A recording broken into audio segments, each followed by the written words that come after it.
Hello friends, Doon Indian Defence Academies online platform से मैं पल्लवी शर्मा आपका स्वागत करती हूं। करंट अफेयर के मेरे इस सेशन में आज हम कुछ महत्वपूर्ण व्यक्तियों के ऊपर इस क्लास को डेडिकेट करेंगे, जिसमें साइंस, टेक्नोलॉजी, जस्टिस और आर्ट एंड कल्चर के कुछ ऐसे महत्वपूर्ण व्यक्तियों के योगदान और उनके जीवन को लेके हम डिस्कशन करने जा रहे हैं, जिनकी अरिहना हम इस सोसाइटी, हमारा भारत का समाज कभी भी भुला नहीं सकता। तो सबसे पहला करंट अफेयर है इसरो के चीफ या चेयरपर्सन एस सोमनाथ जी के बारे में। देखिए दोस्तों, साइंटिस्ट एस सोमनाथ जी अपॉइंट हो गए थे इसरो के एज ए चेयरपर्सन, है ना। तो इसरो के चेयरपर्सन एस सोमनाथ जी बहुत क्रूशियल रोल प्ले करते थे GSLV Mk3 के लॉन्च के ड्यूरेशन में। ये भारत के एक बहुत वेल नोन साइंटिस्ट है, जिनका जन्म जो है अलपुजा डिस्ट्रिक्ट केरला में हुआ था। उनके फादर एक स्कूल टीचर थे जो हिंदी सब्जेक्ट पढ़ाते थे। बचपन से ही एस सोमनाथ जी को साइंस एंड टेक्नोलॉजी में बहुत इंटरेस्ट था और उन्होंने बचपन से ही इस रुचि पे काम करना शुरू किया। और जब अपनी पढ़ाई या प्रोफेशनल एजुकेशन की बात आई तो उन्होंने केरला यूनिवर्सिटी से मैकेनिकल इंजीनियरिंग की डिग्री हासिल की। उसके बाद उन्होंने स्पेशलाइजेशन किया कई सारे एरोनॉटिक्स के टॉपिक में। अगर यहाँ पर हम लोग उनकी स्पेशलाइजेशन की टॉपिक देखना चाहे तो सबसे पहले लॉन्च व्हीकल सिस्टम पे, उसके बाद स्ट्रक्चरल डिजाइन पे, स्ट्रक्चरल डायनेमिक्स पे, इंटीग्रेशन डिजाइन्स पे, प्रोसीडियर्स पे, मैकेनिज्म डिजाइन पे और पायरोटेक्निक्स पे अपनी स्पेशलाइजेशन कंप्लीट की। अगर वही बात करते हैं दोस्तों, देखिए इतने सारे जब आपके पास स्पेशलाइजेशन हो तो आपकी अचीवमेंट कितनी बड़ी होगी। और ये चीज उन्होंने जो आपके GSLV के जब टेस्टिंग का टाइम था उस समय उन्होंने प्रूफ कर दिया था। कैरियर के शुरुआती दौर में 1985 में उन्होंने एज ए टीम लीडर काम किया था। कहां पर दोस्तों, देखो PSLV रॉकेट के लॉन्च के ड्यूरेशन में उन्होंने एज ए टीम लीडर काम किया था, जो विक्रम साराभाई स्पेस सेंटर केरल में था।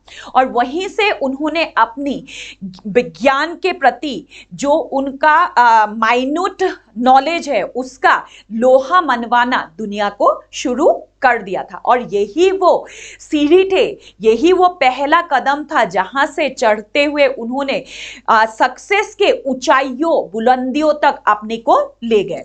वहीं पर अगर हम लोग बात करते हैं दोस्तों, इनको कई सारे अवार्ड से नवाजा गया, जिसमें स्पेस गोल्ड मेडल है aeronautical society of India ASI से। और ASI का अगर हम लोग हेडक्वार्टर पूछे तो ASI का हेडक्वार्टर है न्यू दिल्ली। उसके बाद उनको टीम एक्सेलेंस अवार्ड 2014 मिला था GSLV Mk3 के लॉन्च के लिए, जो उन्होंने अपना बेहतरीन योगदान दिया उसके लिए। उसके अलावा परफॉर्मेंस एक्सेलेंस अवार्ड मिला है 2014 में ही। कहां से दोस्तों? इसरो से। तो ये है एस सोमनाथ जी के कुछ अचीवमेंट। आप अचीवमेंट देख के ही समझ पा गए होंगे कि उनको अपने सब्जेक्ट या अपने जो भी फील्ड है उनका कितना ज्यादा नॉलेज है। उन्हीं के ऊपर अब ये जिम्मेदारी है कि भारत का सबसे महत्वाकांक्षा से भरा पड़ा जो प्रोजेक्ट है गगनयान, उनको सफलतापूर्वक 2023 में लॉन्च किया जाए। और अगर ऐसा हो गया दोस्तों तो इंडिया स्पेस में इंसान भेजने वाला चौथा कंट्री बन जाएगा, है ना। तो ये उन्हीं के ऊपर इतना बड़ा रिस्पॉन्सिबिलिटी है कि गगनयान की सफल मतलब लॉन्चिंग किया जाए, और इसके लिए टाइम रखा गया है 2023। अब हम बात कर लेते हैं दोस्तों Indian Space Research Organisation ISRO के बारे में। इसका फॉर्मेशन हुआ था 15 अगस्त 1969 में।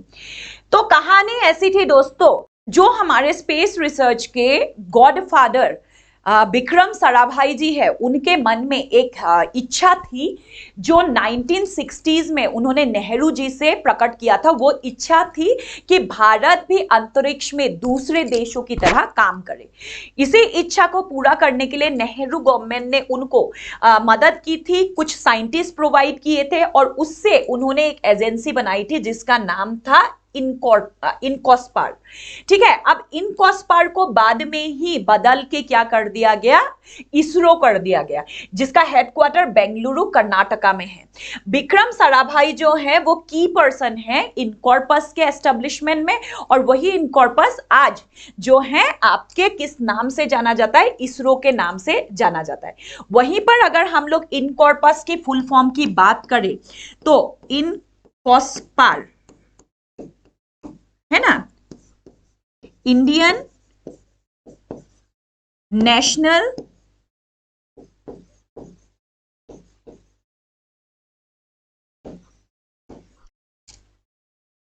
कमिटी ऑफ स्पेस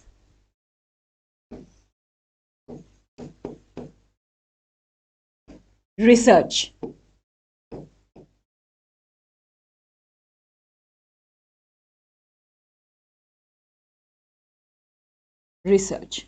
ठीक है, तो ये इनकॉस्पार का एग्जैक्टली मतलब फुल फॉर्म है Indian national committee of space, SPA से स्पेस रिसर्च। ठीक है, और जो आज हम जिसको इसरो के नाम से जानते हैं। अब हम लोग बात करेंगे दोस्तों आज के नेक्स्ट करंट अफेयर की तरफ मूव करते हैं, और आज का नेक्स्ट करंट अफेयर है वुमन जज इंदु मल्होत्रा के बारे में। देखिए, जनवरी महीने में ही प्रधानमंत्री नरेंद्र मोदी सर के जब पंजाब का दौरा हो रहा था तो फ्लाईओवर के ऊपर उनके जो कॉन्वॉय है उसको 10 मिनट तक रोक दिया गया था। ठीक है, और ये बहुत बड़ी सिक्योरिटी थ्रेट है। एक्चुअली हमारे कॉन्स्टिट्यूशन ऑफ इंडिया ने कुछ ऐसे पद हैं जिनके पद की मतलब सुरक्षा को अपनी जिम्मेदारी मानी है, और ऐसे में पीएम का पद में पीएम के पोस्ट के मतलब कॉन्वॉय को रोकना बहुत ही ज्यादा सुरक्षा के हिसाब से एक नेग्लिजेंस है। इसके खिलाफ पंजाब के state government as well as central government ने भी SIT गठन की है इस पूरी जो मामला है उसमें क्या हुआ है जानने के लिए। लेकिन माननीय सुप्रीम कोर्ट इस फैसले से बिल्कुल भी खुश नहीं थे, तो ऐसे में उन्होंने इंदु मल्होत्रा को एक कमिटी बनाई है जिनको चेयरपर्सन बनाया गया है। 12 जनवरी को ये कमिटी मतलब बनाया गया, और इंदु मल्होत्रा को चेयरपर्सन बनाते हुए ये जल्द से जल्द माननीय सुप्रीम कोर्ट को बताने के लिए कहा है एक्चुअली जो पीएम के कॉन्वॉय में ये डिस्टरबेंस आया उसके रियली मतलब जो दोषी है वो कौन है।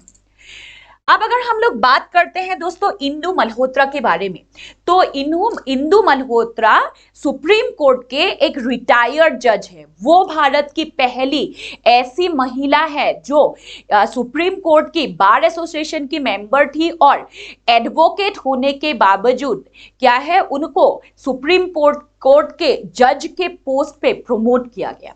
कॉन्स्टिट्यूशन ऑफ इंडिया के मुताबिक दोस्तों कोई भी व्यक्ति अगर उनके पास 10 साल सुप्रीम कोर्ट में एज ए एडवोकेट काम करने का तजुर्बा हो तो प्रेसिडेंट CJI के परामर्श से उस एडवोकेट को सुप्रीम कोर्ट के जज बना सकते हैं, जो इंदु मल्होत्रा के केस में हुआ। इंदु मल्होत्रा के केस में जो CJI हैं, CJI थे उस समय दीपक मिश्रा, उन्होंने हमारे प्रेसिडेंट सर को रिक्वेस्ट किया था कि इंदु मल्होत्रा को सुप्रीम कोर्ट के जज बनाया जाए। वही इंदु मल्होत्रा की बात करते हैं तो उनका जन्म हुआ था 14 मार्च 1956 में। Right now she is 65 years old, और बेंगलुरु में इनके जन्म हुआ था। प्रीवियस अगर देखें 2018 से लेके 2021 तक वो सुप्रीम कोर्ट के जज रही। उनके फादर सत्य प्रकाश मल्होत्रा भी सुप्रीम कोर्ट के एक जाने माने एडवोकेट रह चुके हैं। इंदु मल्होत्रा अपने जजमेंट में निर्भीक जजमेंट देने के लिए फेमस थी, वो किसी से नहीं डरती थी। ऐसे में सुप्रीम कोर्ट ने ये डिसीजन लिया है कि ये पूरा का पूरा जो सिक्योरिटी थ्रेट हुआ, इसमें एक्चुअली जिम्मेदार कौन है, इंदु मल्होत्रा की टीम को दिया जाए, जिससे एक फेयर जजमेंट सामने या एक फेयर रिपोर्ट सामने आ पाए। आज एक और महान व्यक्ति के बारे में हम डिस्कस करने जा रहे हैं, जिनका देहांत 17 जनवरी 2022 को हो गया और उनको घर घर भारत के आम जनता जानते हैं, और वो थे आपके कथक के डांसर बिरजू महाराज जी, जिनका देहांत हो गया 17 जनवरी 2022 को। अगर बिरजू महाराज जी को हम नॉर्मली जानते हैं उनके कई सारे फिल्म्स में दिए गए कोरियोग्राफी की वजह से। भारत के हर घर में, हर गांव में बजने वाले ये गाने बिरजू महाराज की कोरियोग्राफी से बहुत ही बेहतरीन तरीके से सिनेमेटोग्राफी किया गया था। ऐसे में उनका जो फिल्मी कैरियर है एक बहुत बेहतरीन फिल्मी कैरियर माना गया है। उनका शतरंज के खिलाड़ी जो सत्यजीत रे ने डायरेक्ट किया था मूवी, उस मूवी से उनका क्या है, मतलब ये जो क्लासिकल म्यूजिक है उसको बॉलीवुड के म्यूजिक से उन्होंने मार्ज किया था, और इसके 2 गाने बिरजू महाराज जी ने कंपोज किए थे।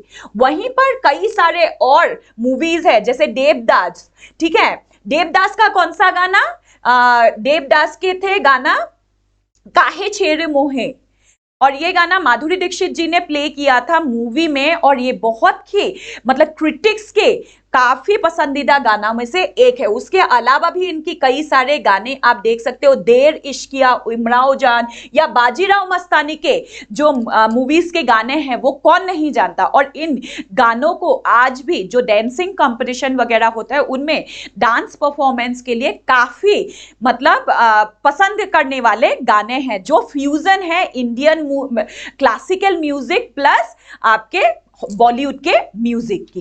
अब अगर यही बात करते हैं हम लोग बिरजू महाराज जी के, उनको नॉर्मली पंडित बिरजू महाराज जी को बिरजू महाराज जी जाने जाते हैं, और वो 4 फरवरी 1937 को हांडिया में उनका जन्म हुआ था। और इन्हीं की देन है कि आज कथक जो डांस है वो भारत क्या पूरे विश्व में एक अपनी अलग जगह बना चुकी है। और इनका अगर घराने की बात करते हैं तो ये है कालका बिंदेन घराना, जो कथक डांस के होते हैं।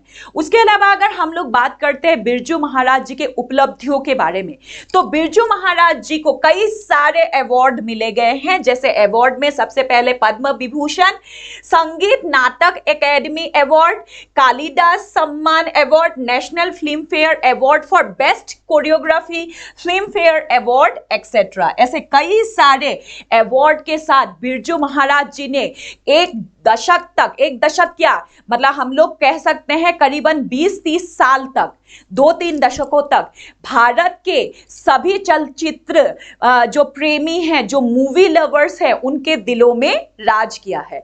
आज बिरजू महाराज जी हमारे बीच अब नहीं रहे, लेकिन उनकी कोरियोग्राफी की हुई गानों की वजह से वो हमारे बीच हमेशा अमर रहेंगे। इसी के साथ दोस्तों करंट अफेयर की ये पर्सनैलिटी स्पेशल जो सेशन है मेरा, मैं यही खत्म करती हूँ। कुछ नए करंट अफेयर के साथ नए क्लास में जुड़े रहने के लिए हमारे चैनल को सब्सक्राइब करना मत भूलिएगा। तब तक के लिए दोस्तों गुड बाय।